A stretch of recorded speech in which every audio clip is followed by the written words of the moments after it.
All right, console is out, seat's upright, car is off.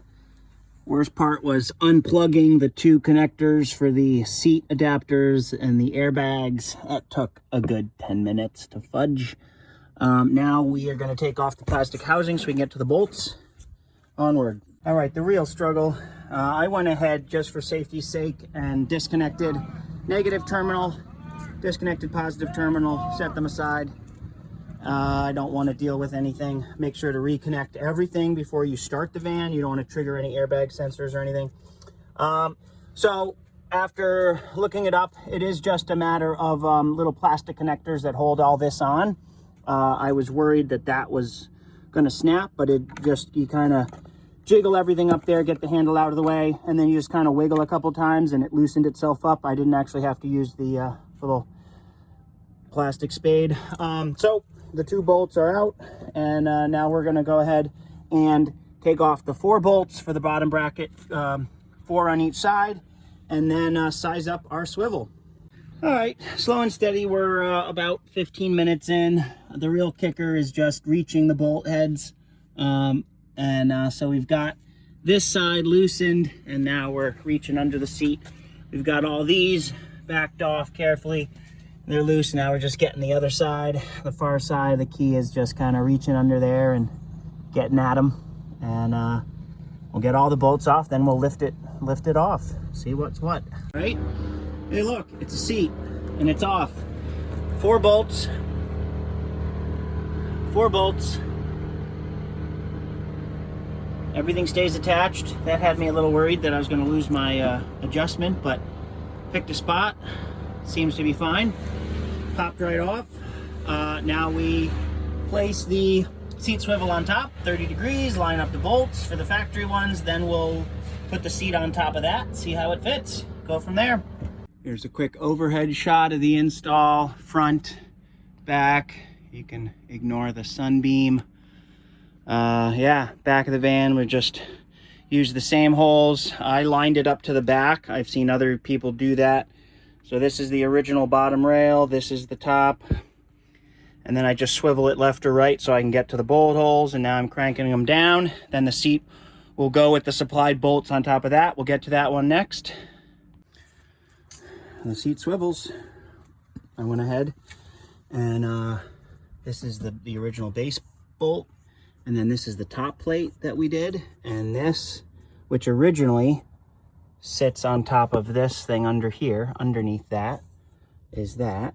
We just clamped this piece that swivels, and there's the middle, and this whole thing swivels, and you can see swivels actually quite well. We just kind of have to put the seat back up, which is awkward from this position, and then it swivels, and pull it up a little. A lot easier with the door open. I'm pretty sure you have to have the door open depending on how much pain and suffering. You can't really see what I'm doing, but there's the slide mechanism here. I haven't put the plastic trim piece. So what I'm unsure about is where exactly to mount, how far it slides, so how far forward the seat to mount. And it came with 6 bolts. It says use 4, so I used 3 on each side. Can't go wrong. And it'll slide. Got to go forward a little bit. Definitely learning the slide mechanism, but once it's back in position, as everyone has said, it sits a good 2 inches taller, so it's a high seat, but it seems quite secure. It's well made. And you contain all the functionality you had before you touch the seat without any actual modification to the factory unit, other than the introduction of a swivel in the middle of everything.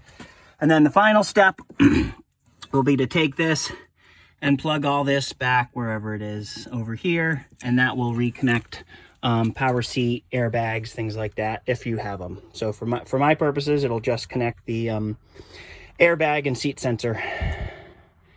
And that's it. So I'm going to tighten things up again, give it another check, and then we're going to put it all back together, plug it all in, reconnect the battery, make sure we don't have any errors.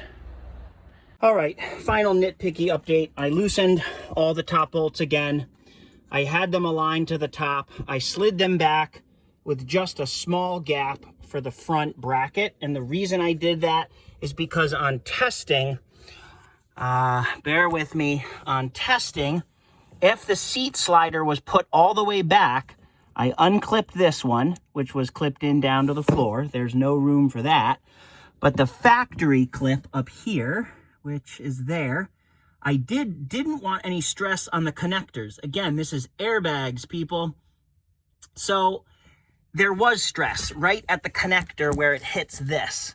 And that worried me because being lazy, being in the van, you're going to jack the seat back, wanting to get cozy or something, you know, and it's going to put pressure on this. And I didn't want any pressure. So now, if the seat is all the way back as far as it will reasonably go, period, and it won't actually lock, that's all the way, there is tension, but it is wiggleable. You can wiggle it. And the first click, you got to come forward, is a couple extra. That I am reasonably confident is not going to cause any issue. Again, this is stuck off of it because there's just no room for it. So that's really the only update. So I undid the 6 bolts I have. Again, the instructions only call for 4. I did 6 because they gave me 6. So I'm going to retighten these bolts down. Then I'm going to put in the cover. That it is connected. I'm just being very gentle, not hitting anything. Again, the main battery is disconnected from the van. So I'm being very gentle with everything. I'm going to tighten these down, put back on the plastic cap. Then I'm going to reconnect the battery and ensure there's no errors. But that's the pertinent update. So for alignment purposes, my seat back on the original bottom piece, this is the SwivelRus. The seat back is aligned in the bottom bracket all the way back. And on the top bracket where the seat mounts, it's aligned roughly a finger width. So let's say that's about an inch. But more related, it's a tiny, tiny small gap to the metal bracket. Push that bracket all the way in just before it's rubbing. And then I'm going to clamp everything down. And I think that is going to be it. So we'll see. I think I should have done this first. But I'm going ahead and removing the handle. It's nearly impossible to get this thing back through this clip, they say, to slide into that thing. It's ridiculous. So pop it with a plastic tool, or I just wrapped paper around a screwdriver so I don't, damage the plastic. Simple bolt, lift it straight off, put it away. And now we're going to try to put back on that trim piece. I think it's going to go a lot easier. Because I'm a geek and I just have to share, this stupid thing, I don't know, there's any way I was getting it back in. I don't know how other people did it, but this thing was left when I popped that out. And it's held in by a simple clip, like most things. So you're actually able to, and I'm going to put this here for a minute, you're actually able to gently, with a flat head, from this angle, reach in, and that little plastic thing on top, you actually push one on top and one down below, and you can lift it straight out. You can release it, and I've just locked it again, but you can release it straight out without having to try to go behind the seat. So you can just tap that right there and one below, and this lifts out. Need 2 hands for it, so tap up and down. This comes straight out. I'm going to go ahead and mount it to here, back where it goes, and then I'm going to attempt to install it back this way. If anyone wants to know, this is how to do it. Before I did everything, disconnect the power, disconnect the underneath seat power. Then I would have taken this off arm first, 1 bolt and washer, super simple. Then this can pull out very straightforward. If needed, pull to the top. And if that white piece gets stuck again, that tab, so simple, just pop it back in with a spudger. This thing just pushed straight back on, super simple, no issues. So I just wasted 10 minutes. I've spent 55 minutes total since I started, and about 35 minutes on that was the install itself. The rest of it was me fudging around with trim panels and wiring. Okay, tool list, 6mm hex key, 1/2-inch driver, 13 millimeter socket, 13 millimeter whatever wrench, short, some kind of extension for that. I prefer magnetized, just keeps track of the little screws. Technically this one, there was one little bigger on the trim, and then a flathead, which I wrapped in a piece of paper just so it didn't scratch my trim, because my plastic spade, I didn't have the short one that was really thin and I didn't want to go dig for it.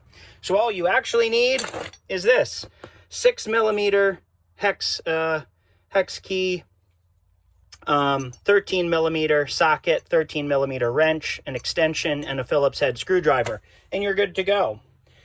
The seat is in, the wires are connected, it swivels lovely, the trim panel's back on.